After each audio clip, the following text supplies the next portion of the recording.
Zion means memorial, and a memorial is something that you erect, let me see, to remember, right?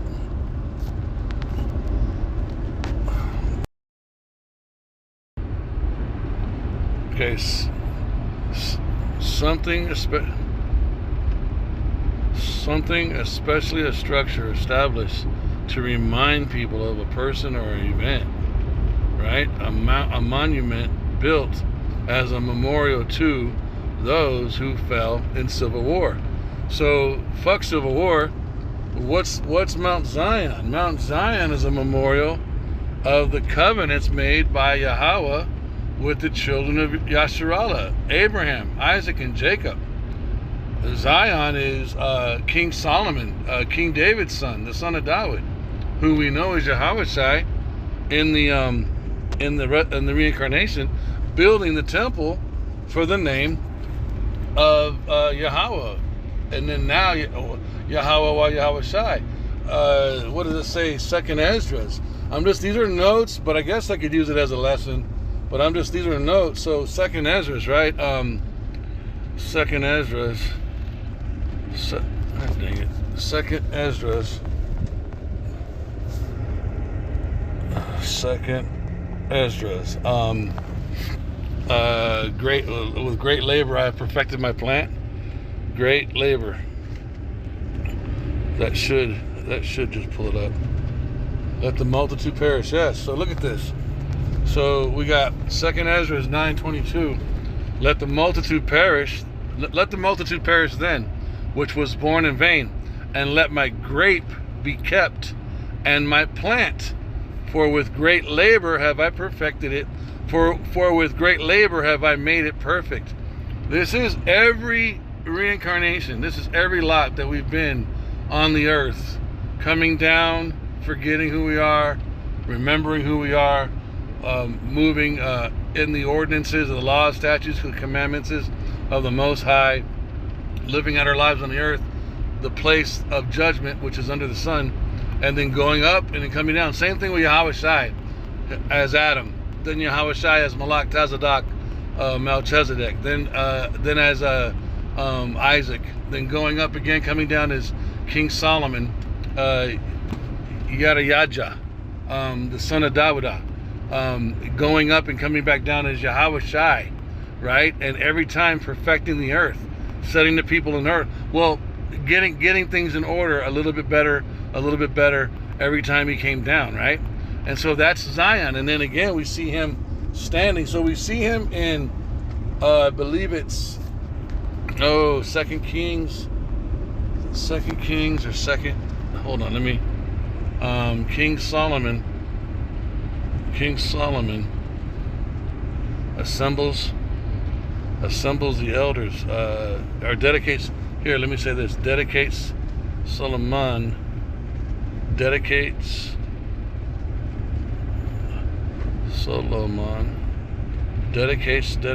temple. Dedicates the temple. Let's do that. And that's going to be, I don't want, it's in Chronicles. I want the one that's in Second Kings, though. All right, that's the one I want to use. I believe it's in King Solomon. Assembles the elders. Let's try this. Yep, okay, it's First Kings. My bad, Salakia. So in First Kings 8:1, right? We know that King Solomon is Yahushai, right? This is First Kings 8:1. Then Solomon assembled the elders of Yasharallah and all the heads of the tribes, the chief of the fathers, and of the children of Yasharallah unto King Solomon in Jerusalem, that they might bring up the ark of the covenant of Yahweh out of the city of David, which is Zion. And so if you read this whole chapter, he dedicates the temple. He kills like so many tens of thousands of oxen, and he's on his knees with his hands raised up up towards heaven, and he's praying, and he goes through a huge prayer, and he even talks about if we are in another land of captivity and we remember ourselves to face this temple, call upon his name, and confess our transgressions, right? So he's dedicating the temple here. He builds the temple. It's the first time the temple was ever made since we left Israel. I mean, since we left Egypt, and this is King Solomon. Well, then you go to Revelations 12 or 14, and you see Yahushai. Revelations 14, you see Yahushai on Mount Zion with who? The 144,000 chosen. And I looked, and lo, a lamb stood on the Mount Zion. This is Revelations 14:1.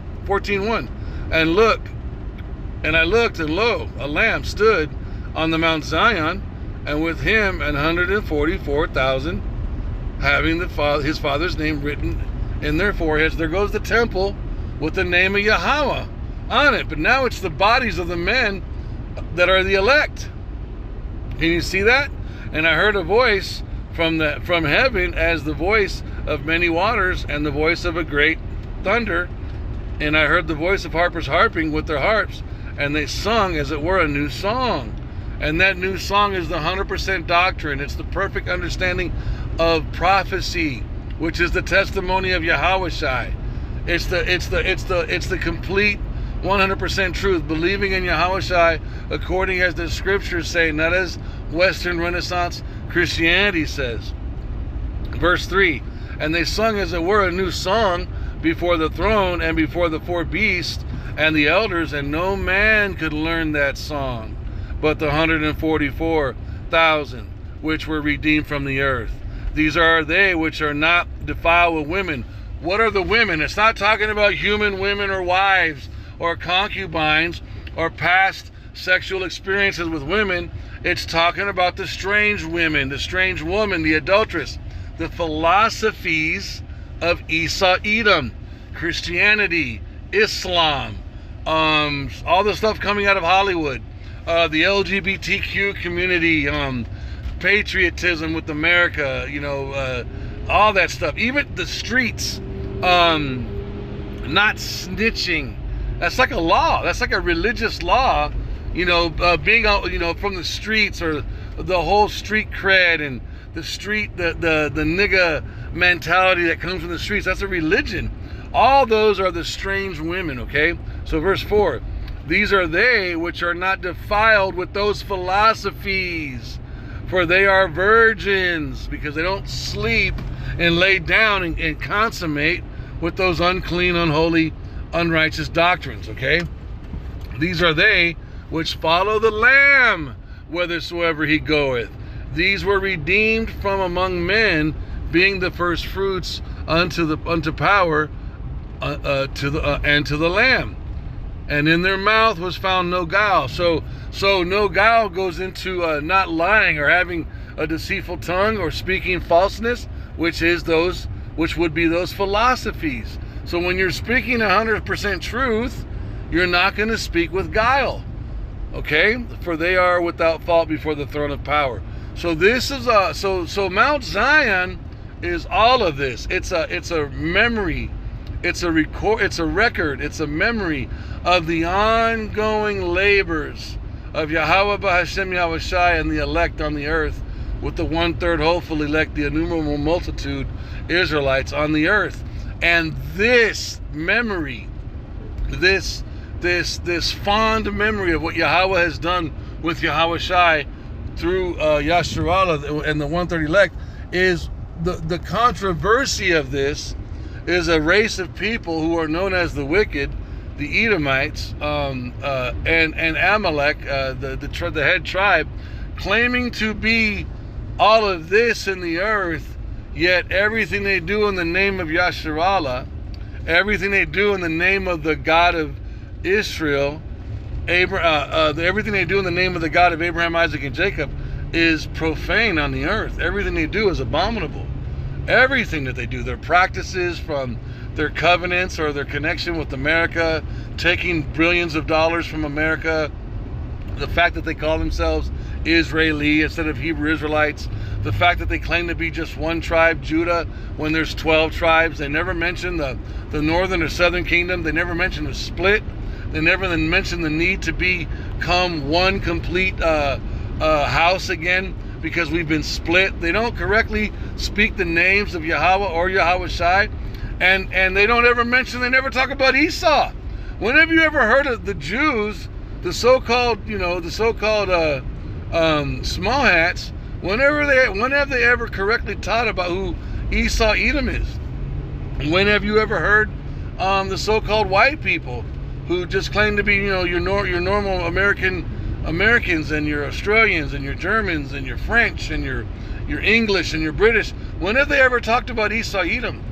They claim to be such intelligent people, so highly exalted in their science and their theology, and in their curriculum and everything they teach. You don't hear anything about Esau Edom. Why? Because they are the Edomites. And so this is the reason why Yahweh Shai is coming back pissed off. He's coming back angry for the controversy of Zion. For the controversy of Zion. This is why he's got vengeance in his heart. Okay, this is Isaiah 34:8. For this is the day of Yahweh's vengeance, and the year of recompenses, multiple recompenses, for the controversy of Zion. Okay, I believe it's also mentioned, let me see. It's mentioned multiple places. I want to see if I can, okay, so here's another one. Look at this. Isaiah 34:5. For my sword shall be bathed in heaven. That's talking about the rulership positions on the earth, which we know that is what Esau Edom has, with Amalek as the head tribe of Edom. This is your so-called small hats and all your so-called white people, the elite, the 1%. For my sword shall be bathed in heaven. That 1%, the position that they hold on the earth, that's the heaven that's being spoken about.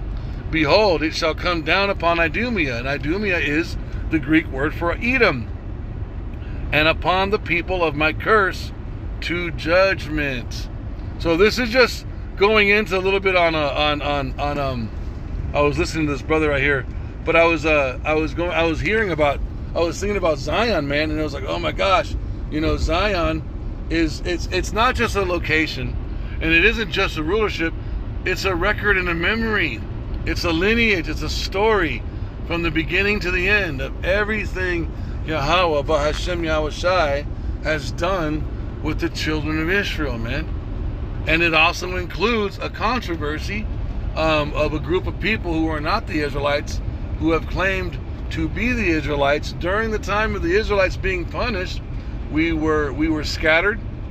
We were taken into slavery because of our adulteries against Yahweh by worshiping other gods, by passing the holy seed, our children, through the fires of Molech. We would not repent.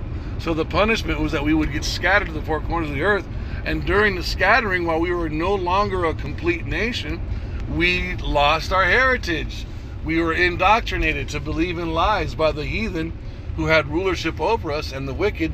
And over time, the wicked were able to pull off the biggest identity theft in human history, which is the Edomites posing as the Israelites, changing the name of Yahweh, Yahweh Shai, to Jehovah and to Jesus, and changing the image of melanated so-called black and brown men to look, Yahweh, Yahweh Shai, and the Israelites to look like Edomites, or so-called white people, and then spreading this lie all over the earth.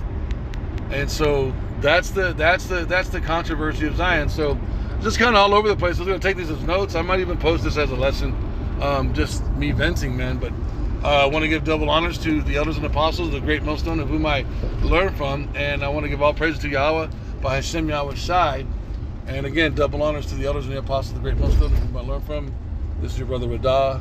Shalom.